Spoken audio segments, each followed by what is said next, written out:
मौके पर बुनकर लॉन्च में रखा गया। साजिदा मैडम की सदारत में बोलने के लिए मौजूद कई हैं। मुझसे पहले काफ़ी मुकर्रिर ने निहाल साहब पर बोला, कुछ नई बात थी, कुछ हमने सुनी थी, कुछ मेरे लिए भी नहीं थी। अब मेरे सामने ये सवाल था कि मैं क्या बोलूं। शहर मैं ये 8 साल की बरसी निहाल साहब से शहर 8 साल से महरूम है, ये बात बिल्कुल सच है। मगर ये शहर क़यादत से 25 साल से महरूम है, क़यादत से 8 साल से नहीं महरूम है। हलीम सिद्दीकी बोल रहे थे कि निहाल साहब की हयाती में निहाल साहब क्या किए ये आप लोगों को भी पता है, मुझसे पहले भी लोगों ने बोले, मैं तफसील में नहीं जाना चाहता क्योंकि वक्त भी नहीं है। मगर उनकी हयाती में 2014 के असेंबली में ये बात बिल्कुल सच है कि मुल्ला इकबाल को 6,500 वोट मिले। ये कोई गलत बात नहीं है, आंकड़े हैं, शहर के सामने हैं। मगर उसकी कई अलग अलग वजूहात थी। निहाल साहब की फैमिली कभी अवामी कामकाज से हटी नहीं। हमको बहुत से लोग ये बोलते हैं कि जिस तरह दूसरे लीडरान काम करते हैं उसी तरह तुम भी करो। क्या जरूरत है 19-19 केस बना लेते हैं, क्या उससे हासिल हो जाने वाला है। मगर हम निहाल साहब के नजरियात पर चलते हैं, उनके उसूल पर चलते हैं। हमें भी पता है कि जिस तरह की मालेगांव शहर में सियासत और जिस तरह से कामकाज हो रहा है, कोई बहुत जरूरत नहीं है। आज यहाँ पर 10 लाख की रोड बनाने पर भी आमदार अगर 10 यूट्यूब चैनल और 10 अखबार के नुमाइंदे को लेकर फोटोबाजी कर सकता है तो ये कोई हमारे लिए कोई बड़ी बात नहीं है। 10 लाख 20 लाख का काम करा लेना और उसके साथ फोटो खिंचा लेना। मगर उसके बाद भी हमने 19-19 केस अपने ऊपर बनाए हैं, कोर्ट के चक्कर लगाते हैं। 12 नवंबर का वाकया हुआ, हम भी शायद तो दूसरे की तरह भागते फिरते, हम भी दूसरे शहरों में होटलों पर रहते, हमारे भी ताल्लुकात बाहर बहुत हैं। मगर जेल में क्यों मैं गया? खुद को सरेंडर का वाहिद था 12 नवंबर में, जो अपने आप को सरेंडर किया। मुझे बाहर कोई मतलब था ऐसा नहीं है, लेकिन मेरे सामने उस वक्त मेरा खुद का सवाल नहीं था कि मुस्तकिल डिग्निटी, ये सवाल नहीं था। मेरे सामने सवाल था निहाल साहब अगर होते तो। कुर्बानी हमने उनसे सीखी, इसलिए हम कुर्बानी दे रहे हैं और मुसलसल दे रहे हैं। हमको तरह तरह से मुखालफी तकलीफ देने का काम कर रहे हैं। हमें कोई जरूरत नहीं है कि हम सियासत में रहेंगे तो ही हम सब कुछ कर सकते हैं। हम अपना काम काज करके भी बहुत सुकून और अच्छे से रह सकते हैं। मगर हमारे सामने निहाल साहब का नजरिया और निहाल साहब का उसूल, जो वो इस शहर को अपना शहर मानते थे। हम इस शहर को बनाने और संवारने में उन्होंने अपनी पूरी जिंदगी वक्त कर दी। हम इस शहर को बर्बाद और उजड़ता नहीं देख सकते, इसलिए हम तकलीफ उठाते हैं। तो ये कहता है कि सियासत के लिए कर रहे हैं, तो बिल्कुल गलत बात है। सियासत के लिए करने के लिए दूसरे जिस तरह से करते हैं हम भी कर सकते हैं। कोई जरूरत नहीं है कि शिवाजी पुतले के बाद अगर कोई भगवा लेकर आ रहा है तो हम तिरंगा लेकर वहां पहुंचे। कोई उस पर बात भी नहीं करता। हमें पता है कि जब हम तिरंगा लेकर जाएंगे और भगवा लेकर वहां पहुंच गए तो मामला किधर से किधर हो सकते हैं। आज मुल्क के हालात क्या हैं मुसलमानों के ताल्लुक से, ये भी आप सबके सामने है। उसमें कोई सियासी बात नहीं कि यार सियासत या बहुत नाम हो जाएगा या ये हो जाएगा, ये बात भी बिल्कुल गलत है। हमारे सामने सवाल है निहाल साहब का नजरिया और उसूल कि कोई 26 जनवरी और 15 अगस्त के मौके पर भगवा झंडा लेकर आएगा। इस मुल्क में अगर निहाल साहब होते तो ऐसा नहीं होता। इस वजह से हम करते हैं कि ये शहर पर हम फिरका परस्तों का राज होना नहीं देना चाहते, उनका दबदबा होने नहीं देना चाहते। इसलिए हम हमारा दबदबा रखते हैं और हम वहां गए और भगवा झंडे वालों को रास्ता बदलना पड़ा। ये निहाल साहब का नजरिया और निहाल साहब का उसूल है। उनको कोई जरूरत नहीं है कि हम रात दिन लोगों का काम काज करें, राशन कार्ड से लेकर हर मामला में हर मुद्दे पर काम काज करें, ऐसी हमको कोई जरूरत नहीं है। हम घर द्वार छोड़कर अगर सब काम करते हैं तो सिर्फ इसलिए कि जिसने इस शहर को बनाया, जिसने इस शहर के लिए पूरी जिंदगी वक्फ कर दी, उसके शहर को हम हमारी आंख के सामने बर्बाद होता नहीं देख सकते। निहाल साहब की लड़की को कोई आज जरूरत नहीं है कि वो लोगों का बहुत दिन रात काम करे। खातून हो के कई केस उसके ऊपर भी है, उसको कोई जरूरत नहीं कि ईदगाह ग्राउंड पर जाकर, जब ईदगाह पर क्रिकेट खेलने से हमारे लोगों को मना किया जा रहा था तो दूसरे बड़े बड़े लीडरान एमएलए जो नुमाइंदे हैं उनको वो नहीं गए, उसको भी जरूरत नहीं। मगर उसके सामने भी सवाल था निहाल साहब का नजरिया और निहाल साहब का उसूल। हम इसलिए करते हैं कि हम नहीं चाहते कि इस शहर में फिरका परस्तों का कब्जा हो। इस तरह से बोला गया कि निहाल साहब ने ऐसे हालात बनाए कि ये शहर मस्जिद और मीनारों का शहर है। ये शहर में आज मुल्क के ऐसे हालात होने के बाद भी यहाँ पर आने वाला आदमी, आज भी लोग बाहर से मालेगांव शहर में इसलिए आते हैं कि यहाँ पर तहफ़्फ़ुज़ मानते हैं, महफूज मानते हैं अपने आप को। ये इसलिए निहाल साहब का ये शहर है। उन्होंने इस तरह से इसे बसाया, इस तरह से इसे रखा, इस तरह से यहाँ पावर इंडस्ट्री फल फूल रही है कि दूसरे शहरों में इस तरह से फल फूल नहीं रहे, ताकि लोग यहाँ आए, अपने आप को तहफ़्फ़ुज़ दें। इसलिए हमको करना पड़ता है कि कल भी यहाँ पर फिरका परस्तों का दबदबा ना आ जाए। फिरका परस्त ये ना समझने लगे कि मालेगांव शहर में कुछ भी कर सकते हैं। घर की यात्रा हुई, वो आए, वो चले गए, हम उसके खिलाफ कोर्ट तक गए, बयान हम भी दे देते थे कि हाँ ये गलत हुआ, ये हुआ, वो हुआ, कोई मसला नहीं था। कोर्ट गए, वकील लगाए, खर्चा किए, पुलिस के पास बयान दिए, पुलिस ने नोटिस भेजी, कार्रवाई करने की बात बोली। हम भी चाहते तो बोल देते थे नहीं, हम डर कर वहां बयान दिए।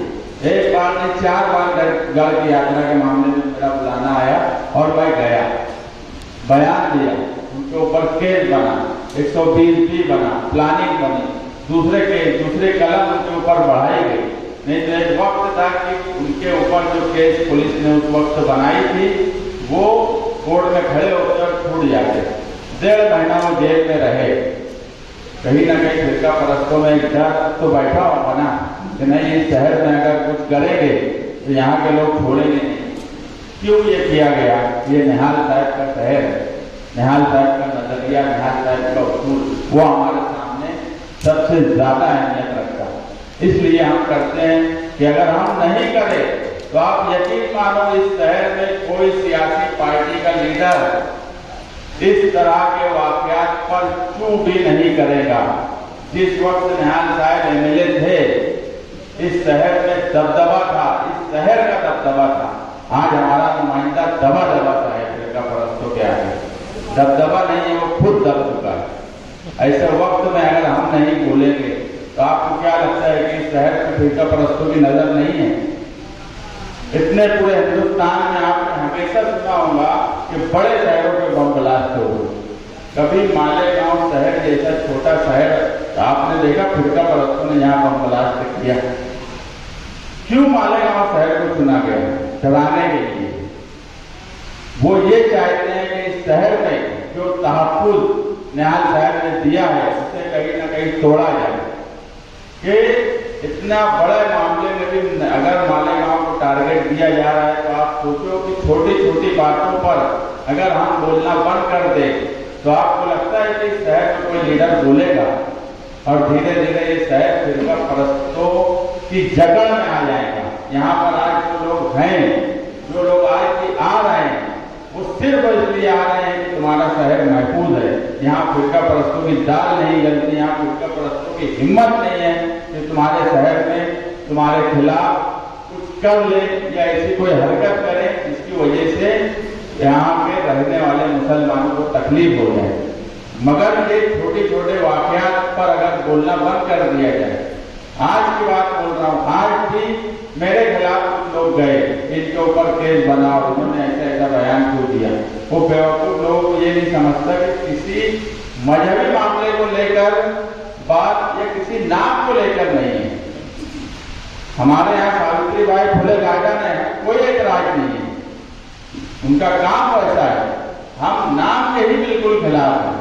जिस वक्त आप महेश नगर में रहने गए तो कुछ लोगों को ये लगा यहाँ विद्वान सर भी बैठे हैं, क्या अब ये सियासी लोग आए, ये नाम तो नहीं तब्दील कर देंगे, कभी नाम तब्दील नहीं करेंगे।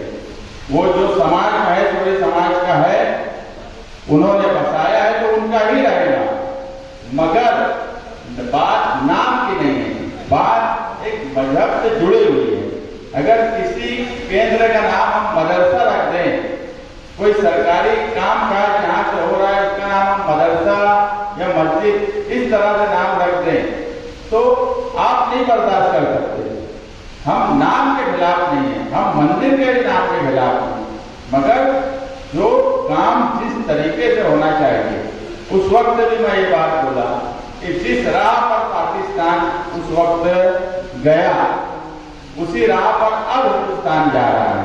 पाकिस्तान के हालात जाएंगे सबके सामने, बर्बाद मुल्क हो चुका। हम इस मुल्क की बर्बादी नहीं देखना चाहते, इसलिए हम इन सब मौजू पर बोलते हैं। बात बोलने के लिए बहुत थी, हमारे नुमाइंदे के बारे में मैं बोला था कि 29 तारीख तक आप जिस जगह, जिस वक्त, जिस तारीख को आप बोलेंगे, आप पेपर लेकर आइए, मैं वहां पर आकर आपकी बात का जवाब दूंगा कि काम कौन रुकवाया। काम उनको करना ही नहीं आता, काम वो खुद रुकवाते हैं।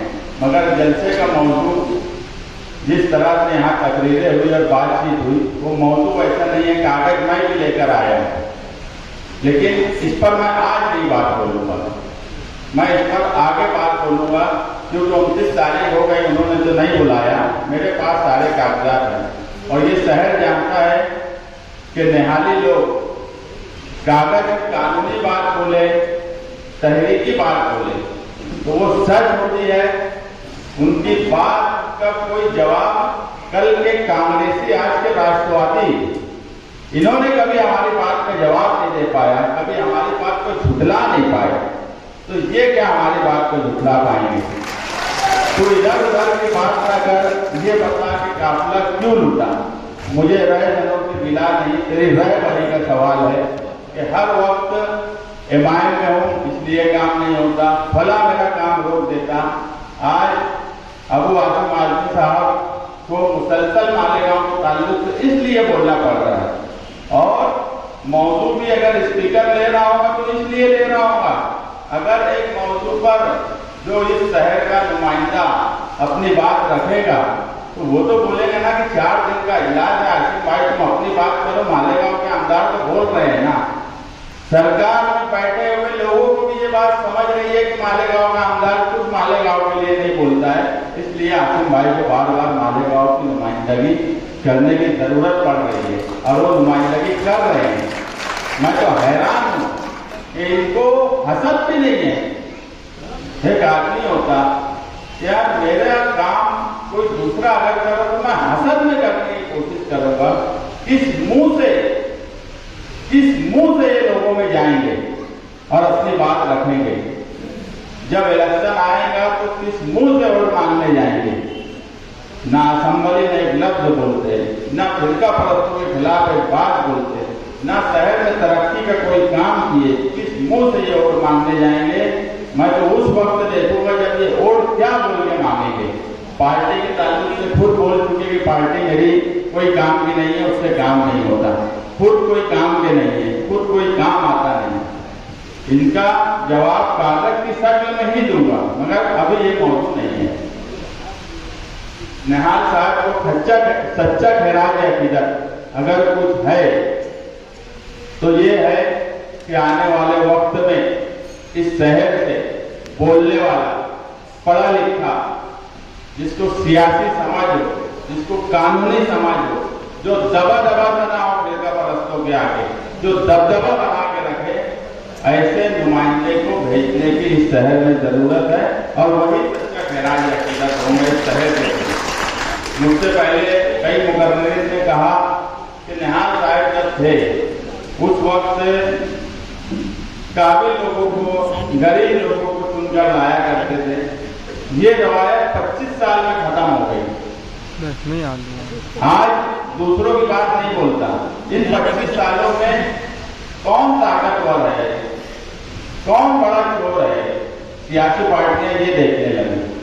किसके पास रुपया पैसा जाता है, शक्ति है कि नहीं है, इस तरह की बात सोचकर टिकट दिया जाने लगा, इस तरह के लोगों को चुनकर दिया जाने लगा। इसलिए शहर का आज ये हाल है। हम जो है निहाल साहब की 8वीं बरसी पर 29 फरवरी 2024 को एक समाजवादी यूथ क्लब बनाने का ऐलान करते हैं। उस यूथ क्लब के जरिए हम पहले मरहले में कम से कम 100 यूथ क्लब अलग अलग बनाएंगे। उसका कंसेप्ट क्या होगा ये मैं जल्द ही मीडिया के जरिए आप लोगों तक पहुंचाऊंगा कि यूथ क्लब बनाने का मकसद वो मैं आपको बता दूं कि इसी यूथ क्लब से हम शहर की नुमाइंदगी के लोग निकालेंगे। हर यूथ क्लब में 25 लोग कम से कम होंगे पूरे शहर में। उनका एक इंचार्ज होगा, एक कायद होगा, एक मुखिया होगा, और उनकी जो भी जरूरत होगी हम उसको पूरी करेंगे। उसमें किस तरह से उनको आगे हम लेके जाएं, हम काबिल लोग निकालेंगे। और आगे अगर जरूरत काबिल लोग जब निकलेंगे, और वो बहुत रुपये पैसे वाले भी नहीं रहे, मगर अगर काबिल रहे उस यूथ क्लब के, तो उनके ऊपर रुपया पैसा हम खर्च करेंगे। और वो किस तरह से रुपया पैसा जमा होगा ये एक बात मैं आपको बताऊंगा, किस तरह से पैसा उनके ऊपर हम लगाएंगे। क्योंकि एक बात तो आप मान लो कि ताकतवर आदमी को काबिल नहीं बनाया जा सकता, मगर काबिल आदमी को हम हमारी ताकत, हमारा पैसा, हमारा सोच, हमारी निहाली ओर, हमारी समाजवादी की ओर, उससे हम उसको ताकतवर जरूर बना देंगे। मगर कोई गधे को लाकर हम उसको काबिल नहीं बना सकते, मगर उसके पास करोड़ों रुपये क्यों ना हो। तो हम काबिल लोगों को चुनेंगे और ये यूथ क्लब से आप यकीन मानो काबिल लोग निकलेंगे। वो यूथ क्लब का आज इफ्तिताह मैं मालेगांव शहर के अभी जो कुछ यूथ लोग हैं हमारे साथ, जो युवा नए जुड़े, वो उस बैनर का इफ्तिताह करेंगे। इस यूथ क्लब को बनाने का कि जो लोग ये बोलते हैं हमारे पास तो रुपया पैसा नहीं है, हमारे पास तो कोई इंतजाम नहीं है, हमारे पास तो कोई ताकत नहीं है, हम क्या करें? आप सियासत में आओ, 30 लोगों का एक यूथ क्लब बनाओ।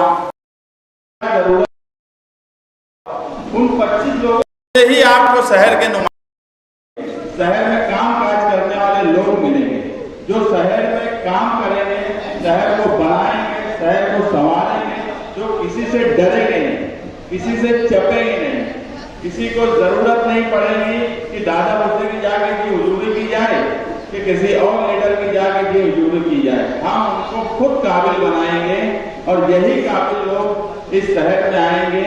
आप अगर गौर करेंगे, ये यूथ क्लब जो है निहाल साहब को का दौर एक, जैसे मैं बोला कि ये डिजिटल दौर है, डिजिटल तरीके से निहाल करेंगी। मैं फिर बोल रहा हूँ कि हम बहुत ताकतवर को काबिल नहीं बना सकते। जिनको लाखों वोट दे दिए वो काबिल नहीं है, लाखों वोट दिए, रुपया पैसा लगाए मगर काबिल नहीं है। हम काबिल लोग निकालेंगे जिनको हम ताकतवर बनाएंगे। मैं मालेगांव शहर के नौजवानों से खास तौर से गुजारिश करूंगा कि हमारे जल्द ही कुछ जुम्मेदारात का ऐलान करेंगे, आप उनसे कांटेक्ट करिए, इस यूथ क्लब का हिस्सा बनिए और उस यूथ क्लब से आप इस शहर में अवामी काम काज करिए।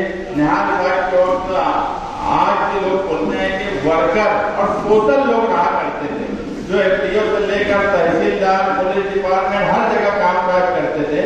मगर आप देखेंगे धीरे धीरे वो लोग खत्म होते चले गए, क्योंकि उसके बाद जो लोग आए वो सिर्फ पैसे के रेल पेल पर काम काज करने लगे। हमारे यहाँ सलीम करवाल बैठे हैं, ऐसे लोग धीरे धीरे खत्म होते चले गए। हमको ऐसे लोगों को बनाना है जो अवामी कामकाज करे।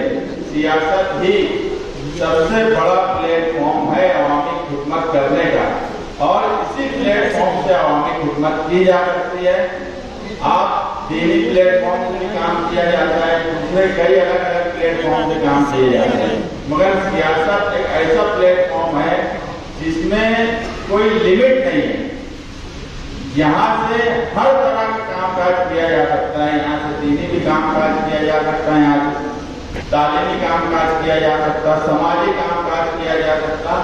जितना वसी ये प्लेटफॉर्म है काम के लिए, कोई दूसरा प्लेटफॉर्म नहीं हो सकता। इसलिए सियासत को बुरा ना समझा जाए। सियासी कामकाज करने वाले लोगों ने 25 साल में इस शहर में ऐसे हालात पैदा कर दिए कि आज का नौजवान को ये लगने लगा कि सियासत बुरी चीज है, सियासी कामकाज करना बुरी बात है। मैं तो उन लोगों पर हमेशा हैरान रहता हूँ, और आप उन लोगों को हमेशा गलत और झूठा मानना जो सियासी होकर स्टेज से ये बोले कि मैं सियासी कामकाज नहीं कर रहा हूँ, मेरा इसका मतलब सियासी नहीं है। ये बोलने का मतलब ही ये होता है कि वो सियासत, वो रहे सियासत में रहे और बोल रहे हैं कि इसका मकसद सियासी नहीं है, मैं सियासी तौर पर नहीं बोल रहा हूँ। तो इसका दूसरा मतलब ये है कि वो खुद इस सियासत को गलत तरीके से इस्तेमाल कर रहे हैं। ऐसे लोगों से बच के रहिए।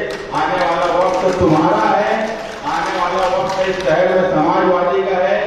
आप यहाँ तक मुंबई तक देख लो, समाजवादी के लोग काम काज कर रहे हैं, वो पावर ऑफ इंडस्ट्री का हो या दूसरे सवालात हो।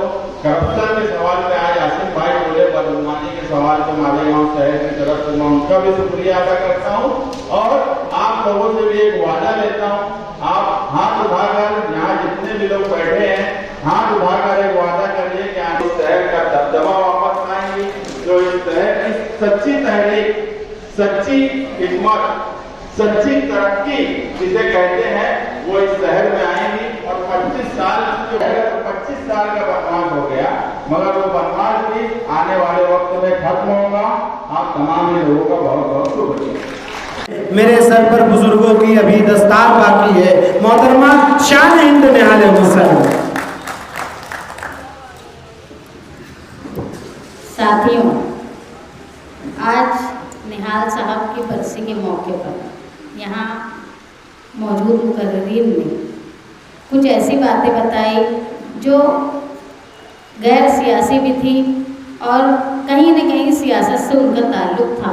साथ ही निहाल अहमद साहब की शख्सियत न सिर्फ सियासी, समाजी, तालीमी, बल्कि हर शोबे में उनकी खिदमत है। सहाफ़त के शोबे में जो मुख्तार अदील साहब ने कहा, जो उनका कारनामा था, मैं चंद बातें एक मेरे बाप की हैसियत से जो मैंने महसूस किया साथी निहाल अहमद साहब से। एक ऐसे बाप जिन्होंने कभी भी अपनी सियासी रुतबा या अपनी शख्सियत, अपनी मकबूलियत का दबदबा भले ही उन्होंने पूरे शहर में बताया, लेकिन बेजा किसी पर जुल्म करने का काम नहीं किया। मैं हमेशा देखती थी कि साथी निहाल अहमद साहब घर में जब रहते थे तो अपनी बातों से, अपने ज़िंदगी में जो हालात गुजरे हैं उनसे वो वाक़यात बताया करते थे ताकि हमको कुछ सीखने को मिले। एक वक्त ऐसा था कि हमारा एक साथी था, नया नया कारखाना उसने शुरू किया था। अब कारखाना संभालने के बाद ऐसा हुआ कि लोग एडवांस लेते थे मजदूर और चले जाते हैं, तो उस बड़ा नुकसान होने की वजह से उनको कारखाने से हटा दिया गया। तो वो बैठे थे, साहब देखे, बोले क्या हुआ, तो बताइए उनको अब्बा ऐसा ऐसा हुआ, अभी इनके वालिद नाराज़ हो। तो साहब ऐसा बोले कि तुम्हारे वालिद हैं? बोले हाँ मेरे वालिद हैं, मेरे चाचा है, वो लोग संभालते थे जब तक कारखाना अच्छा था, मुझको मैं नहीं संभाल पा रहा हूँ। तो साहब बोले कि जब मैं छोटा था मदरसा में जाता था, स्कूल जाता था। उसके बाद बचे हुए वक्त में किराना दुकान मेरे बड़े अब्बा की थी, मैं किराना दुकान पर बैठता था और जब नमाज पढ़ के ज़ोहर के बाद मेरे बड़े अब्बा आते थे तो वो देखते थे कि मैंने किसको किसको उधार दी और वो देखते थे और उसके बाद बोलते थे निहाल अहमद तुमने इसको उधार दे दिया, तूने इसको उधार दे दिया। वो बोलते वो तो देना पड़ेगा ना, आपके पास आते तो आप भी यही बोलते थे। वो साहब बोले कि मेरे बड़े अब्बा ने जवाब दिया, अबे तेरे से कोई उधार मांगने आए तो तू ये बोला कर कि मेरे बड़े बाप आएंगे मैं उनसे पूछ कर दूंगा। साहब बोले कि आपके पास आते तो आप दिए होते। बोले नहीं, मेरा बड़ा बाप जिंदा नहीं है, तेरा बड़ा बाप जिंदा है, तो कम से कम मेरे नाम से टाल दिया है। तो ये एक उनकी मामूली वाक़या में उन्होंने बता दिया कि किस तरह अपने बड़ों से मशवरा लेकर कोई काम करो। मामूली बातों में अभी 2 रोज़ पुरानी बात है, मौलाना जाहिद नदवी बैठे, मैं मेरी बच्ची गलती की मेरे घर में काम करने वाली खादमा से, अब मैं उसको बोली कि तुम माफ़ी मांग। बच्ची मेरी माफ़ी नहीं मांग रही थी। मैं मौलाना जाहिद नदवी साहब को बोली कि मैं एक ऐसे बाप की बेटी हूँ, अगर मेरे वालिद सख्ती से कुछ बोल देते थे हम लोगों को या उनको लगता था कि शायद मैं कुछ गलत बोल दिया हूँ, बोली मैं मौलाना को बोल रही थी मेरे अब्बा हम लोगों से माफ़ी मांगते थे कि मैं ऐसा ऐसा बोल दिया, ये गलत था, मुझे माफ़ कर दो। बोली हम लोगों को इतनी शर्मिंदगी होती थी जब वो माफ़ी मांगते, लेकिन वो माफ़ी मांगते थे कभी वो ये नहीं सोचे कि मैं इसका बाप हूँ, मैं इससे कैसे माफ़ी मांगूँ। तो एक ऐसा आदमी जो तमाम आवाम जिनको अपनी पलकों पर बैठाती थी, लेकिन उनके अंदर एक खाकसारी थी। लोगों ने बताया कि साहब ने इतने तालीमी अदारे बनाए। मैं मेरे वालिद से सुना करती थी कि जब फार्मेसी कॉलेज मालेगांव शहर में बनी, फार्मेसी कॉलेज मेडिकल खुल सकती है जो डी फार्मेसी होता है उसी पर, जब मालेगांव में फसाद हुआ और लोग परेशान थे दवाएं लेने के लिए, तो साहब ऐसा बोलते थे कि मालेगांव शहर में सिर्फ एक ही मेडिकल स्टोर थी, तापड़िया, जिसकी वजह से लोगों को उस तरफ जाना पड़ता था जहां पर गैर मुस्लिम लोग रहा करते थे और तनाज़ात जो है मुसलमानों में और गैर मुस्लिम लोगों में होते थे, इसलिए तकलीफ आती थी। तो जब साहब ओहदे पर आए तो उन्होंने सबसे पहला ये काम किया, उन्होंने खुद से वादा किया था फसाद में कि मैं चंद सालों में ऐसा हाल कर दूंगा कि गली गली के कोने में मेडिकल स्टोर हो। और जब साहब ओहदे पर आए तो उन्होंने फार्मेसी कॉलेज यहाँ लाई और फार्मेसी कॉलेज लाने के बाद ये याद रखो सिर्फ मेडिकल फार्मेसी कॉलेज गवर्नमेंट की कॉलेज नहीं थी, बल्कि उन्होंने माइनॉरिटी के नाम से रजिस्टर करवा के लाया था। माइनॉरिटी के नाम से रजिस्टर होने का मतलब ये था कि नसीम कुरैशी वहाँ के प्रिंसिपल थे, उन्होंने मुझे बताया कि जब तक नॉन ग्रांटेड कॉलेज नहीं आई थी तब तक पूरे महाराष्ट्र में मुस्लिम बच्चों की तादाद 20-25 होती थी पूरे महाराष्ट्र में, और सिर्फ मालेगांव की फार्मेसी कॉलेज से 35 से 36 बच्चे मुसलमान रहते थे। इतना बड़ा कारनामा पूरे महाराष्ट्र में साथी निहाल अहमद साहब ने किया। वो सिर्फ एक तालीमी फायदा नहीं था, एक कौम और मिल्लत के लिए एक बहुत बड़ा तोहफा था जो साथी निहाल अहमद साहब किया करते। मैंने बताया कि भाई लोग जानते हैं साथी निहाल अहमद साहब ने मालेगांव शहर में बस्तियां बसाई जहां हिंदुस्तान में कहीं भी मुसलमानों पर जुल्म, सबसे महफूज मुकाम अगर किसी ने महसूस किया हिजरत करके आने के लिए तो वो मालेगांव शहर है। उसकी वजह थी साथी निहाल अहमद साहब का होना। इतना दबदबा था कि चाहे वो भागलपुर के लोग हों, यूपी के लोग हों, चाहे दक्कन हैदराबाद के लोग हों, चाहे खानदेश के लोग हों, चाहे गुजरात में फसाद हुआ लोग हो, सबसे पहले महफूज मुकाम अगर किसी ने समझा मुसलमानों ने तो वो मालेगांव शहर था।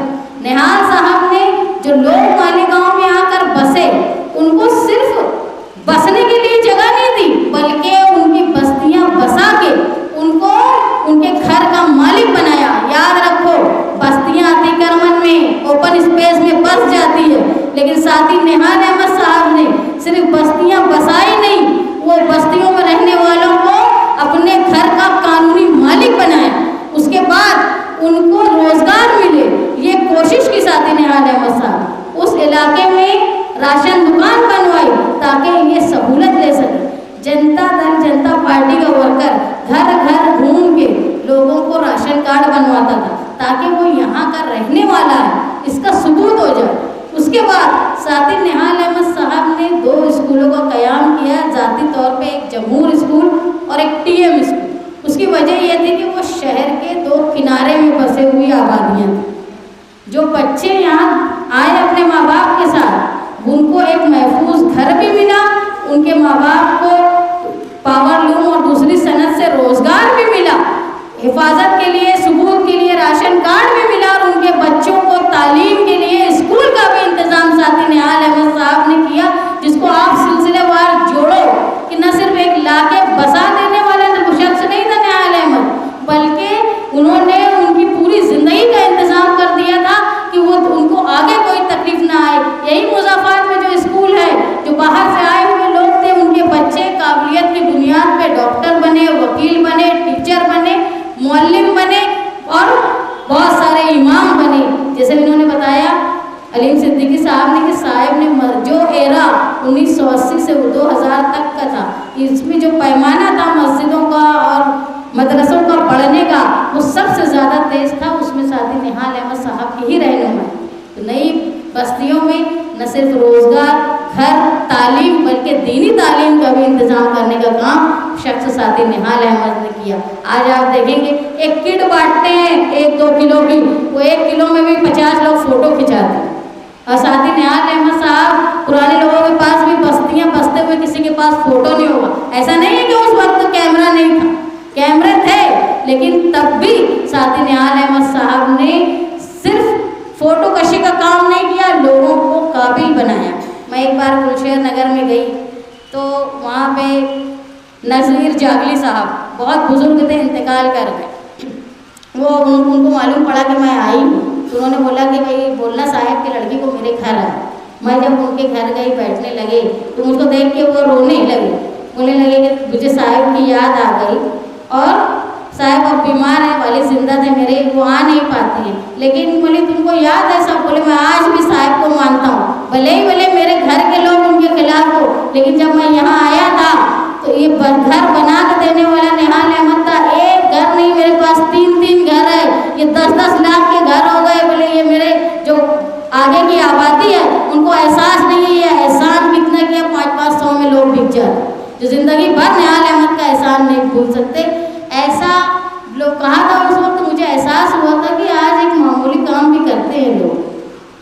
फंड कारपोरेशन का हो चाहे असेंबली का हो, हमारे कोई नुमाइंदे के वालिद का नहीं होता, गवर्नमेंट का होता जो टैक्स आवाम देती, उसमें भी ऐसा फोटो खिंचाते, ऐसा बताते जैसे ये अपने घर से पैसा ले। और जबकि बस्तियां बसाने और बनाने का काम उस वक्त के सोशलिस्ट वर्करों ने किया था, निहाल साहब के साथियों ने किया था, अपने ज़ाती पैसे लगाकर। यहाँ पे आरिफ हुसैन पापा साहब बैठे हैं, उनके दादा भी उनमें शामिल थे। ऐसे लोग जो अपने ज़ाती पैसे से काम किया करते थे, लेकिन कभी फ़ोटो खिंचाने का काम नहीं करते। ऐसी तारीख रही है मालेगांव शहर में। जैसा इन्होंने बताया अभी मुस्तकीम ने कि हम लोगों ने शिवाजी पुतले पर भगवा झंडे के खिलाफ तिरंगा झंडा लेकर गए और ये बताया कि भाई जब कौम की बात आएगी, मुल्क की बात आएगी, तो सबसे पहले हमारा संविधान रहेगा। ये बात को हमने लोगों में बताया। कोई दूसरा सियासी लीडर नहीं आया। मैं तो ये बोलूँगी, तुम दस्तूर की बात करते, जो मजहबी लिबादा ओढ़ के घूमते, जब आहनत रसूल का मामला आता तो वहाँ भी हाजिर नहीं रहते, वहाँ भी पुलिस का इतना डर रहता। तो भगवे झंडे के खिलाफ तिरंगा झंडा ले जाने की इनकी छाती है क्या? ये देखो कि जहाँ हश्र में मुंह दिखाना है वहाँ भी काबिल नहीं बच रहे। कौन कौन लीडर नहीं आया था? मैं इससे पहले भी बोली, मैयत में, रेती में, खड़ी में, ये उद्घाटन में, वो उद्घाटन में लोग फोटो खिंचाते, लेकिन जहाँ आहनत रसूल का मामला आया वहाँ कोई फोटो खिंचाने नहीं आया, क्योंकि उनको मालूम था कुछ ना कुछ होगा तो सरकार माई बाप हमको जेल में लेके जाएंगे, हमारी ताकत नहीं है ले जाने की। इसीलिए वो आहनत रसूल के मामले में भी एहतजाज करने में डरते थे। ऐसे रहनुमा अब बचे हैं मालेगांव शहर। अरे ये तो जाने दो, आज बता रहे दूर अंदेशी की बात, साथी निहाल अहमद साहब की दूर अंदेशी मौलाना बोल रहे थे कि इन्होंने अपने ज़मीर के साहब ने कभी सौदा नहीं किया। आज के तो सियासी लोग ऐसे हैं कि हमको खुद नहीं मालूम ये कौन से गट में है, शरद पवार के या अजीत पवार के, ये खुद का खुलासा नहीं करते, तो इनका क्या ज़मीर होगा ये देखिए आप।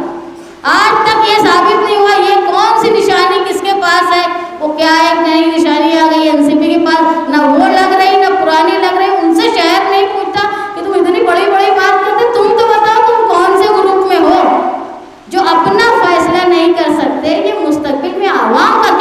फैसला करेंगे। ये सोचने का वक्त आ गया है। बातें हो रही थी, अबुल लैथ साहब बहुत गुस्से में बोल रहे थे कि लोग बोलते हैं कि तुम्हारे लीडर साथी निहाल अहमद साहब ने क्या किया। यहाँ आप देखो, जहाँ अकलियत पे जुल्म हुआ, न सिर्फ मालेगांव बल्कि पूरे महाराष्ट्र में सिर्फ वाहिद एक रहनुमा थे साथी निहाल अहमद साहब, जिन्होंने आवाज़ उठाई। जहाँ जुल्म हुआ, यहाँ मुझे एक बात याद आती है, औरंगाबाद में एक बार कस्टडी में एक मुस्लिम नौजवान का इंतकाल हो गया था। साथी निहाल अहमद साहब मालेगांव से औरंगाबाद गए और औरंगाबाद जाने के बाद मेडिकल रिपोर्ट बन गई थी कि वो लड़के को हार्ट अटैक आया और वो लड़के का इंतकाल हुआ। आनन फानन में घर वालों को लाश भी नहीं दी गई। नौजवान 22-24 साल का लड़का था, उसको दफना दिया गया। साहब को जब मालूम पड़ा, वो गए और उन्होंने वहाँ एहतजाज किया। एहतजाज करने के बाद फिर से पीएम हुआ। वो इंस्पेक्टर, वहाँ जितने लोग काम कर रहे थे जिस वक्त वो कस्टडी में था, सबको सस्पेंड किया गया। ये काम साथी निहाल अहमद साहब का था। अगर एक मुजरिम, भले ही वो पुलिस वाला हो, वो छूट जाता तो दूसरे लोगों पर भी जुल्म करने के लिए वक्त वो सोचता नहीं, दूसरे भी बेबाक हो जाते। ऐसी रहनुमाई साथी निहाल अहमद साहब की थी। उन्होंने हर शोबे में अपनी रहनुमाई की, और तालीमी शोबा हो, चाहे मजहबी शोबा हो, समाजी शोबा हो, चाहे सियासी शोबा हो, चाहे कौम मिलत का मामला हो, साथी निहाल अहमद साहब ने अपने हर शोबे में, जैसा इन्होंने बताया कि जेडी में उन्होंने मदद की, तहजीब स्कूल में मदद की। मैं जानती हूँ कि तमाम मुखालफिन के साथ साथी निहाल अहमद साहब के सलूक बहुत अच्छे थे। एक बार मुझको याद है, हम लोग बहुत छोटे थे, मुंबई में बैठे हुए थे साहब, पार्टी ऑफिस में, मंत्रालय में ख़त्म हुई आए साहब, पार्टी ऑफिस में बैठे थे, पूछ ले कितना बजे था, बोले 2 बज गए। बोले चलो चलो कहीं चलना है। तो बोले कहाँ जा रहा है? बोले चलो चलो। तो जब समझ में आया, वो गए ओलंपिया होटल में। बोले क्यों? बोले शब्बीर सेठ वहाँ खाने आता है, वो बम्बई आया है, तो मैं सोचा उससे मिल। तो ये रगबत थी सियासी लोगों की आपस में, और कभी भी एक दूसरे को फ़ायदा पहुँचाने के लिए ये नहीं सोचते थे कि ये मेरा दुश्मन है तो हम इसको नुकसान पहुँचाएं। तो मैं आज बोलती हूँ अबुल लैथ को और ये निहाली वर्करों को, जो लोग 25 साल पहले तुमसे पूछा करते थे कि निहाल अहमद ने क्या किया, आज तुम उनसे पूछो कि निहाल अहमद ने कुछ नहीं किया, तो तुम बताओ 25 साल में क्या उखड़ गया मालेगांव से। तुम बताओ कि तुम्हारे लीडर ने क्या किया था, किस शोबे में साथी निहाल अहमद साहब ने अपनी खिदमत अंजाम नहीं दी। आज तुम सवाल करो कि 25 साल में क्या हो गया मालेगांव शहर, जहाँ तुम्हारी बराबरी औरंगाबाद और नासिक से हुआ करती थी। आज तुम्हारा ये हाल हो गया है कि नदी के इस पार और उस पार पे खड़े रहने की हमारी ताकत नहीं। ये सियासी और हमारा डेवलपमेंट का सवाल आया, फंड हमारा इस्तेमाल होता है नदी के उस पार, उसमें हमको मिलता है क्या? ऊंट के मुंह में जीरा, उसमें भी होंडा रैली निकल के इस्तेकबाल होता है दादा भूसे का। क्या नुमाइंदगी, हमारे नुमाइंदे इस्तेकबाल करने जाते, जहां हमारा करोड़ों रुपये कारपोरेशन का गया, तकरीबन 40-41 करोड़ गया, और मिला क्या? 7 करोड़। उसमें हम मुबारकबाद देने पहुंच जाते। क्या बेहिसी है, क्या मुंह दिखाएंगे आवाम को, क्या रहनुमाई कर रहे हैं? अरे आवाम को क्या मुंह दिखाएंगे? ये सब बात 2 नंबर की। आईने में अपनी शक्ल देखते हुए शर्म आनी चाहिए ऐसे लोग। कहाँ है ज़मीर इनका? बहरहाल सबको मर के खुदा को मुंह दिखाना है कहीं ना कहीं। देखो एक बात समझ लो, एक आम आदमी को जिस तरह अपने सवाल जवाब मुश्किल लगते हैं, उससे कई ज़्यादा आवामी आदमी और नुमाइंदे के लिए मुश्किल है, क्योंकि वो सिर्फ खुद का जवाब नहीं देगा, वो जिन लोगों की ओर लेके रखा है ना, उनका सबका जवाब उसको देना है। इसलिए उसके ऊपर ज़्यादा बर्डन है, उसको ये सोचना चाहिए। साथी निहाल अहमद के ताल्लुक से उनके नज़रिया, मैंने ये बताया कि इस निहाली सोच रखने वाले वर्कर, आज कुछ भी वाक़या होता है, 12 नवंबर का वाक़या हुआ, लोग ये बोलते थे कि आज निहाल साहब होते तो ऐसा नहीं होता। लेकिन आज ये समझ लो कि आप निहाल साहब नहीं हैं, लेकिन निहाली सोच जिंदा है।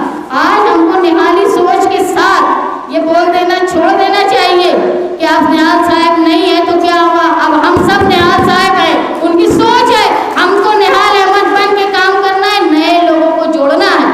आज आप देखो, जैसे हाशिम रज़ा हमारे साथ है, एहतशाम भाई हमारे साथ है, हमारे साथ तारिक मछली वाले हैं, हमारे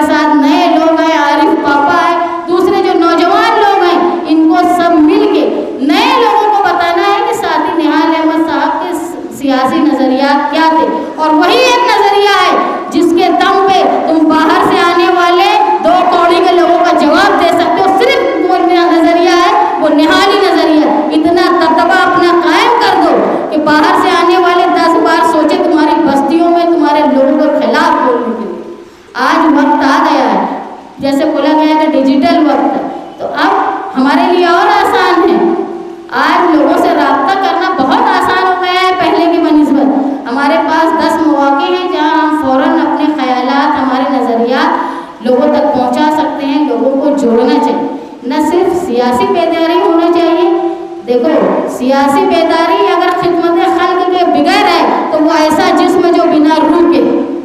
हर सियासी काम ये होना चाहिए जिससे आवाम को फ़ायदा हो। अगर फ़ायदा सिर्फ मेरी ज़ात के लिए हो तो वो बेकार है। अगर मेरी ज़ात के अलावा तुम सबके लिए है तो वो फ़ायदेमंद है हमारे लिए, और वही नीयत से काम करेंगे तो इंशाअल्लाह हमारी पार्टी वही दबदबा जो जिस दबदबे की तरफ जा रही है इंशाअल्लाह उसमें हम कामयाब होंगे।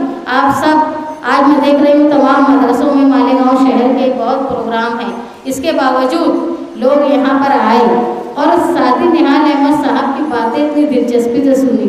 मैं एक बात मानती हूँ, साथी निहाल अहमद साहब एक ऐसी शख्सियत है कि जिनके बारे में बोलते हुए अल्फाज भी कम पड़ेंगे, किताबों के औराक भी कम पड़ेंगे। हर आदमी के पास एक अलग साहब की स्टोरी है, एक अलग कहानी। इसलिए साथी निहाल अहमद साहब की जो एक सबसे बड़ी बात थी कि जुल्म और सितम को कभी बर्दाश्त न किया जाए। हमेशा सरपसंदों की आंख में आंख डाल के जवाब देना, ये उनका शेवा रहा है, जिसको जनता दल के लोग, अब समाजवादी भी शामिल हो गए हैं। अबू आसिम आज़मी साहब हर तरह से कोशिश कर रहे हैं कि वो मालेगांव की जो दबी कुचली डरपोक नुमाइंदगी है उसको कैसे भी वो अपने दम से मालेगांव की नुमाइंदगी अहवान में करें, और वो कर रहे हैं। मैं धूलिया में एक प्रोग्राम में गई थी समाजवादी पार्टी के, जिस दिन राम मंदिर का उद्घाटन था। उस दिन एक बुजुर्ग शख्स थे, वो तकरीर कर रहे थे, वो बोल रहे थे कि 25 साल से आसिम भाई ये ख्वाब देख रहे थे कि साथी निहाल अहमद साहब के साथ काम करने का मौका मिले, लेकिन अब 25 साल के बाद ये मौका मिला कि साथी निहाल अहमद साहब का ख़ानदान हमारे साथ जुटा है। शायद उसी के लिए, वही कदर करते हुए अबू आसिम साहब हर बार ऐवान में जब खड़े होते हैं तो कुछ ना कुछ मसला मालेगांव का वो पहले से पूछ के अपने से मालूमात लेके बोलते तुम्हारे यहाँ ये होना चाहिए, तुम्हारे यहाँ वो होना चाहिए। वो एहसास रखते हैं मालेगांव शहर का। अब हमको भी एहसास रखना चाहिए कि दूर बैठा एक नुमाइंदा जो अपनी नुमाइंदगी कर रहा है, और एक जिनको हमारी वोट ज़बरदस्त वोट मिलने के बाद वो हमारी क्या नुमाइंदगी, इसका एहसास हमको होना चाहिए। इलेक्शन में उनसे सवाल होना चाहिए कि जब हमारे यहाँ के बेगुनाह नौजवान 11-11 महीने जेल में थे तो तुम कहाँ थे? जब गढ़ की यात्रा रमज़ान महीने में आई और कई मसाजिद में तरावी की नमाज नहीं हो पाई तो जब तुम कहाँ थे? जब मालेगांव शहर में बाहर का आदमी सस्ती शोहरत लेने के लिए किला झोपड़पट्टी के खिलाफ बोल रहा था, पावर सप्लाई कंपनी के बारे में मालेगांव शहर के लोगों को जिहादी बोल रहा था, तो जब तुम कहाँ थे? क्या थी तुम्हारी नुमाइंदगी? तुम हमने ऐवान में क्या सवाल किया, क्या खिलाफ में बोला? ये सारी बातें उस वक्त इलेक्शन में उनसे की जाएगी। तैयार हो जाओ हमको निहाली दौर वापस लाने के लिए, नई ताकत, नई सोच, नए लोगों के साथ मिलके हमको फिर मालेगांव का वो दबदबा कायम करना है जिस तरह पूरे हिंदुस्तान में ये कहा जाता था कि पूरे हिंदुस्तान को तहरीकी राह देने का काम जो है वो मालेगांव देता है। हमको हमारे दबदबे को वैसे ही पूरे हिंदुस्तान में कायम करना है। आप सब आए यहाँ, मेरी बात सुनी, मैं आपकी शुक्रगुजार हूँ। तशरीफ फरमा मोअज़्ज़िज़ीन और सामाईन कराम, अव्वल तो मैं आज के इस प्रोग्राम में शिरकत करने वाले, खराज अक़ीदत पेश करने के लिए अपना वक्त देने वाले तमाम हजरात का समाजवादी पार्टी की अक़लियती सदर महाराष्ट्र की होने के नाते और जनरल सेक्रेटरी होने के नाते ख़ानदान निहाल अहमद की तरफ से आप तमाम हजरात का दिल की गहराइयों से खैर मकदम करते हुए शुक्रिया अदा करती हूँ। दरअसल बहुत सारी बातें बोल दी गई, मगर एक बात बार बार जो आई वो थी कि निहाल अहमद ने क्या किया। मेरा सवाल ये है कि जिन लोगों को ये तक नहीं मालूम कि निहाल अहमद साहब कितने साल असेंबली के मेंबर थे, वो ये सवाल करते हैं। आपने पढ़ा होगा निहाल साहब 35 साल एमएलए थे क्या? निहाल साहब 67 से 72 तक एमएलए थे, जो 5 साल होते। निहाल साहब 78 से 80 तक एमएलए थे।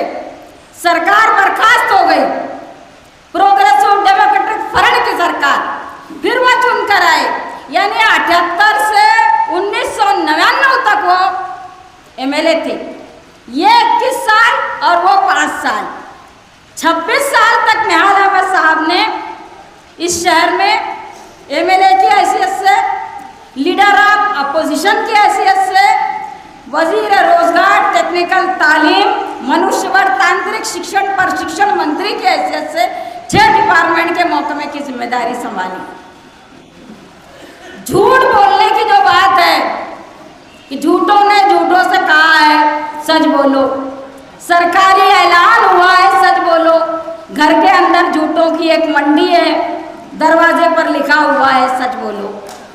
राहत इंदौरी के शेर की तरह मेरा सवाल है, आज सब बोल चुके समाजी सियासी सकाफती बात पर, अगर इस शहर को किसी ने तालीमी मेराज से, तालीमी जेवर से आरास्ता किया तो वाहिद लीडर निहाल अहमद है, जिन्होंने जेटी कैंपस को जगह दी। वहां सब लोग पुराने जानते क्या था।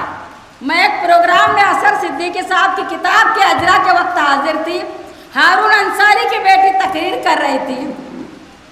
उन्होंने तकरीर में कहा कि मैं शुक्रगुजार हूँ निहाल अहमद साहब के वालिद की, मैं शुक्रगुजार हूँ निहाल अहमद साहब की, उनके वालिद की, इसलिए कि हमने उनके वालिद के मारिफत उन तक हमारी जेटी स्कूल की ज़मीन के लिए बात की, और उन्होंने वो ज़मीन खाली करवाई। जेटी कैंपस आज है जहाँ हमारी कौम की बेटियाँ पढ़ रही है, वो निहाल अहमद का दिया हुआ समरा है। मालेगांव हाई स्कूल की ज़मीन हो, जमूर टीएम तो फाउंडर है उसके, और भी बहुत से, पैराडाइज की ज़मीन में आपको बता दूँ कोई नहीं जानता होगा। बहुत छोटे वक्त में मेरा बेटा और मेरी बेटी ने वो ज़मीन खरीदी थी। पैराडाइज स्कूल जहाँ है वो ज़मीन एक ज़माने में जब वो 52,000 रुपये की थी, जब हम लोगों ने खरीदी तो मेरी माँ ने खरीदी थी, और मेरी माँ ने हमारे नाम वो कर दी थी। लेकिन जब सवाल आया कि पैराडाइज स्कूल बनने वाली है, तब उस ज़मीन की कीमत 3-3.5 करोड़ रुपए थी। साहब ने बात की हमसे कि क्या तुम स्कूल को ये ज़मीन दे दोगे? हमने वो ज़मीन ऐसे ही स्कूल को दे दी, जो 52,000 रुपये की खरीदी हुई थी, और उस वक्त उसकी कीमत 3.5 करोड़ रुपए की थी। हमने अपना नाम भी मांगा नहीं, कहीं नाम भी नहीं आता निहाल अहमद साहब का, जो उनके ख़ानदान ने ये ज़मीन दी है। आज जो सवाल पूछते हैं, मैं उनसे पूछना चाहती हूँ कि 10 साल तक एक एमएलए है जो आज वजूद में है, 15 साल तक बाप बेटे एमएलए रहे, 25 साल हो गए, 10 साल बाप बेटा और माँ मेयर रहे, कितने साल हो गए? कभी बेटा कभी भाई स्टैंडिंग कमेटी का चेयरमैन बना। सबसे ज्यादा अगर किसी ने इस शहर पर सियासत में इक़्तिदार पर राज किया तो शेख रशीद का खानदान, और सबसे ज्यादा तबाही उस खानदान की मदद करके, उस खानदान 2007 से आप देखिए, 2007 से आज तक मेयरशिप की मदद कौन करता रहा? कौन रुपए पैसा लेता रहा चिखलवाड़ के डाक बंगले में? और किसने तायरा मैडम को बना दिया मेयर? ये बातें अगर मैं बोलने लगूं तो ऐसे ऐसे राज खोलूंगी कि पाँव के नीचे से जमीन आपके निकल जाएगी, और इंशाअल्लाह जब वक्त आएगा मुकाबले का तो वो हर राज को मैं खोलूंगी, हर राज बताऊंगी। मैं ये बोलना चाहती हूँ कि आदमी तरबियत से संवरता है, तरबियत से बनता है। निहाल अहमद साहब की तरबियत के लिए आज मैं उनकी माँ को खराज अकीदत पेश करती हूँ। उस माँ की तरबियत पर 100 जान से निसार, उस माँ की तरबियत पर सौ जान से निसार, जिस माँ की आरज़ू हो लालो गुहर हो तुम। सच बात यह है कि जो आदमी मुश्किल से ऊपर आता है, जो तकलीफ उठाकर ऊपर आता है, जो वर्करी करके ऊपर आता है, जो तहरीक चला के ऊपर आता है, जो जेल के सलाखों के पीछे जाकर ऊपर आता है, वो शहर का काम करता है। नहीं तो मैंने देखा, ये मेरा दामाद बैठा है, ये बैठे थे कोरोना के ज़माने में एसपी के पास, कमिश्नर के पास कि ये दवाइयाँ नहीं मिल रही है कोरोना में, ज़रा मदद करो। उनको फ़ोन आता है एक सिविल अस्पताल से, अकमल नाम का आदमी फ़ोन करता है कि यहाँ चले आओ। वहाँ उन पर एक उस वक्त के एमएलए पर हाथ उठा दिया गया था। ये वहाँ पहुँचता है, ये जेल जाता है, रिजवान सर जेल जाते हैं, और भी लोग जेल जाते हैं, मगर जिसने ये काम किया वो एमएलए जेल नहीं जाता, वो एंटीसिपेटरी बेल लेके बाहर घूमता है। शहर को, लोगों को बुला के उनको मुसीबत में डालना, उनको तकलीफ में डालना, सिर्फ नाम के लिए काम करना, ये आज अच्छा लगता होगा, लेकिन आवाम को जो जख्म मिल रहे हैं, जो तकलीफ हो रही है, उसका एहसास उनको नहीं है। अभी मैं जब रिक्शा से आ रही थी तो एक 20-22 साल का नौजवान मुझे बोल रहा था कि काश आज निहाल अहमद साहब जिंदा होते। आज का जो दौर है, उस दौर में कितनी सारी चीज़ें हैं, व्हाट्सएप है, फेसबुक है, सब पर आता है। हम तो साहिब की छोटी छोटी तकरीरें ढूंढ ढूंढ के देखते हैं कि हमारे बच्चों को बताए कि निहाल अहमद ये था। ये हालात शहर के इसलिए भी बने कि इस शहर के क़यादत ने इस शहर को बेच दिया, ज़मीर फरोशी कर दी। आप देखो गढ़ की यात्रा पर समाजवादी पार्टी की तरफ से, उस वक्त जनता दल की, उसकी तरफ से बात आई, उन्होंने रोकथाम की मुस्तकिम ने, शान ने। जब एमएसजी कॉलेज का मामला हुआ तो उस पर शान मुस्तकिम आगे आया, पार्टी का वर्कर आगे आया। अभी क्रिकेट का मामला अगर होता है तो शान आगे आती है। कोई भी मामला हो, ये एमएलए नहीं बोलता, माजी एमएलए नहीं बोलता, मगर दोनों चुपके मिलते रहते हैं और अपना प्रोग्राम बनाते रहते हैं। मुझे यह बोलना है कि इस शहर को ऐसी क़यादत की ज़रूरत है जो निहाल अहमद साहब की तरह काम करे, जो कदम कदम पर तुम्हारे साथ रहे। मुझे याद है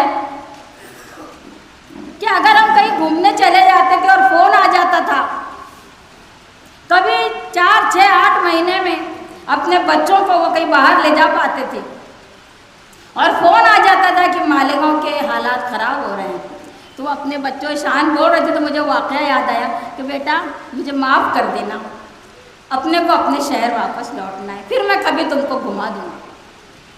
यह था वो लीडर का अपनी शहर से मोहब्बत।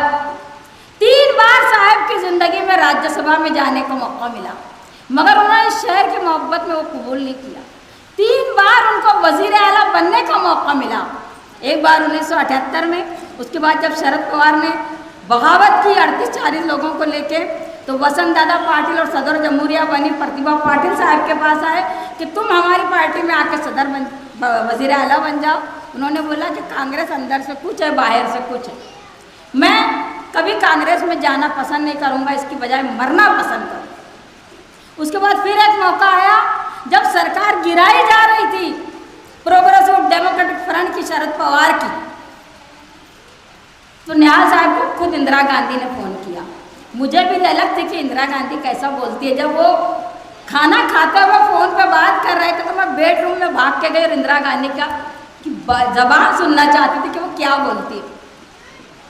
उस वक्त इंदिरा गांधी बोल रही थी कि अगर आप हमारे साथ आ जाएं तो हम आपको वज़ीर आला बना देंगे, और अगर आपको ये पसंद नहीं है तो हम आपको मरकज़ में वज़ीर बना देंगे। उन्होंने बहुत तल्ख़ जुमले इस्तेमाल किए थे, कांग्रेस में जाने की बात कही गई थी, इसलिए मैं उसको अदा भी नहीं कर सकती। वो इंदिरा गांधी को जवाब देने वाले शख्स की बात थी। इसलिए कांग्रेस क्या है, लोग बोलते थे ये लोग कांग्रेस में चले जाएंगे, इधर चले जाएंगे, उधर चले जाएंगे, लेकिन कांग्रेस क्या है ये हमने बहुत अच्छे ढंग से देखा है। कांग्रेस को हमने सहा है, परखा है। इसलिए कांग्रेस के साथ जाने की तो बात कभी नहीं आएगी। मैं आपको इतना कहना चाहती हूँ कि जो जो मौके पर इस शहर को खानवादा निहाल अहमद की और निहाल अहमद के वर्करों की ज़रूरत पड़ेगी, हम आपके साथ तन मन धन से तैयार रहेंगे। हम हर मुसीबत, जेल हो, तहरीकों को लोग बुरा बोलते हैं, जिनको तहरीक चलाना नहीं आता, जेल जाने से डर लगता है, वो तहरीक को बुरा बोलते हैं। शान ने कैंडल मार्च निकाला, शहर के एमएलए ने उसकी मुखालिफत कर दी। असल में जो लड़का मरा, उस लड़के की माँ शान से बात कर रही थी और वो मुझे बात करवा रही थी। शान, मैं इत्तेफाक से मजमून लिख रही थी, उस वक्त बुध का दिन था। वो औरत बता रही थी कि मैंने पुलिस को कहा कि फला फला जो आदमी पकड़ा गया उस पर शक है। पुलिस ने मेरी बात नहीं सुनी। उसके बाद 1-2 दिन के बाद ही उसने कहा था ये बात, मगर उसके बाद वो बच्चा मरा हुआ मिला। मैंने शान को उस वक्त भी डीवाईएसपी से उज्जत करते हुए सुना। मुझे फ़ोन आया, मैं खुद जानबूझ के गई वहाँ और मैंने उसको देखा कि वो डीवाईएसपी से उज्जत कर रही है। 12 नवंबर के वाक़े को लेकर जिस तरह की दुश्मनी खानवादा निहाल अहमद से निकाली गई, मैं थूकती हूँ ऐसी दुश्मनी पर। इस तरह की हैरत अंगेज, मैं जब एसपी के पास गई और मैंने उनसे कहा कि जो लोग इसमें शरीक नहीं है तुम उनके नाम लिखते। मैंने बहुत लोगों को बचाया उस वक्त। मुस्तकीम चला गया, सब लोग चले गए, आप बिला वजह नाम लिखते हो उनका।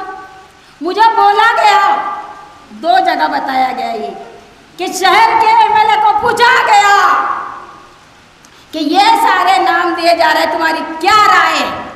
उस वक्त मेरे साथ एडवोकेट खलील अहमद अंसारी, रशीद सेठ एवले वाले दोनों शरीक थे। जब ये उसके वहाँ के एसपी ने मुझसे कहा कि भैया ऐसा ऐसा हो रहा है, मुझे याद पड़ता है मुझ पर पथराव हुआ था कुसुम्बा रोड पर 1999 में। मैं तकरीर कर रही थी शेख रशीद के लोगों की तरफ से।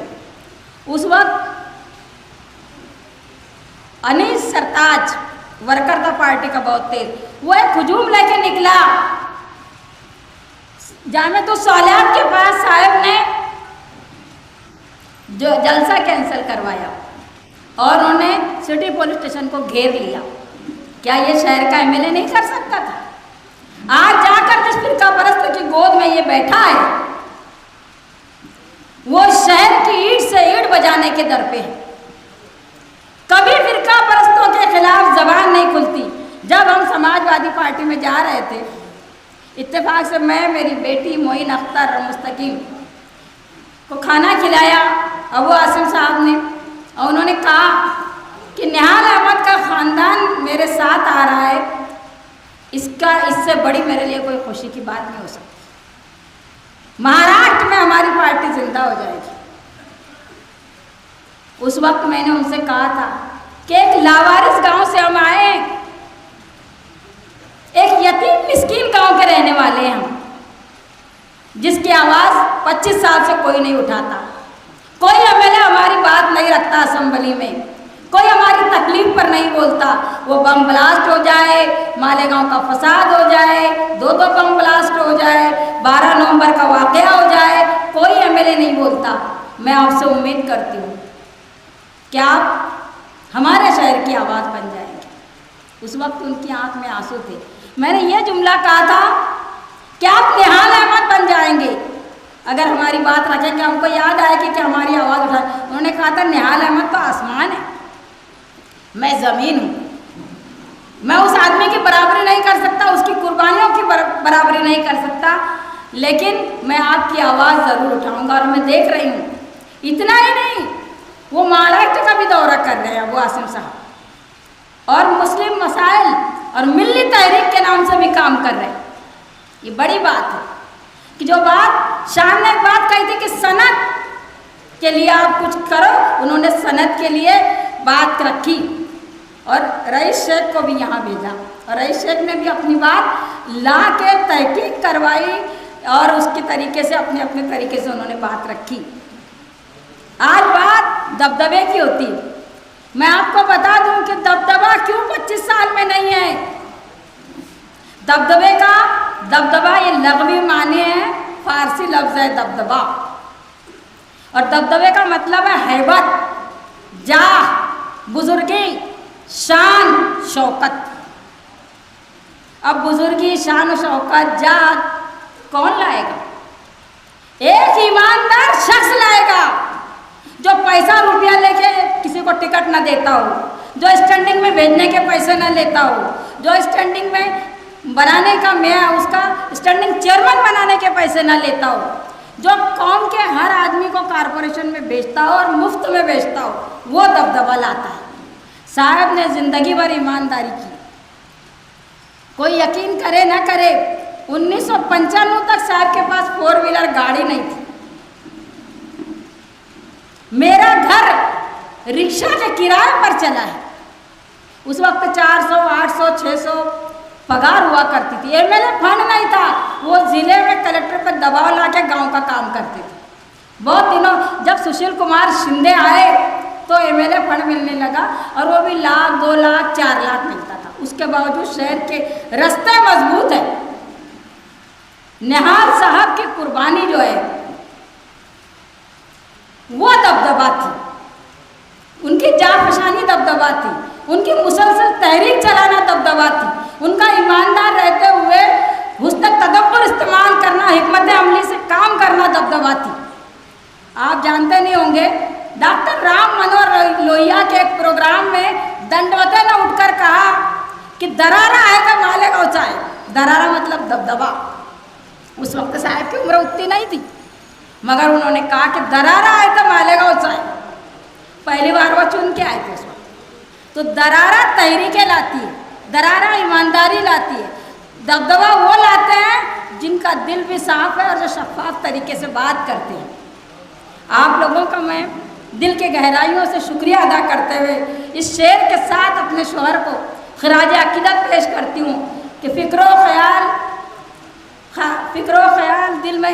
दिल में समाए हो, ख्वाबो ख्याल फ़िक्र नज़र में समाए हो, ख्वाबो ख्याल फ़िक्र नज़र में समाए हो, लगता है ज़िंदगी में मेरी लौट आए हो। और ये वर्करों की तरफ से कि शायद इसी को कहती है दुनिया तिलस्म इश्क, शायद इसी को कहती है दुनिया तिलस्म इश्क। बेवंद खाक हो के भी पागल बनाए हो, बेवंद खाक हो के भी पागल बनाए हो। मैं आप लोगों को इस बात की गवाही देती हूँ कि शान-ए-हिंद की क़यादत, मुस्तकीम डिग्निटी की मेहनत, समाजवादी वर्करों की जद्दोजहद मालेगांव शहर को एक सुनहरा बाब देगी, एक सुनहरी तस्वीर देगी, एक कामकाज का नया अंदाज तरीक़ेकार देगी, जिसे ये शहर में 25 साल से जो एक तरह का ऐसा धुंधला सा जैसा लगता है कि चुन के दे दिया तुमने और वो किसी ने उसी को खरीद लिया, ये बेज़मीरी खत्म हो जाए। इस दुआ के साथ मैं अपनी बात खत्म करती हूँ।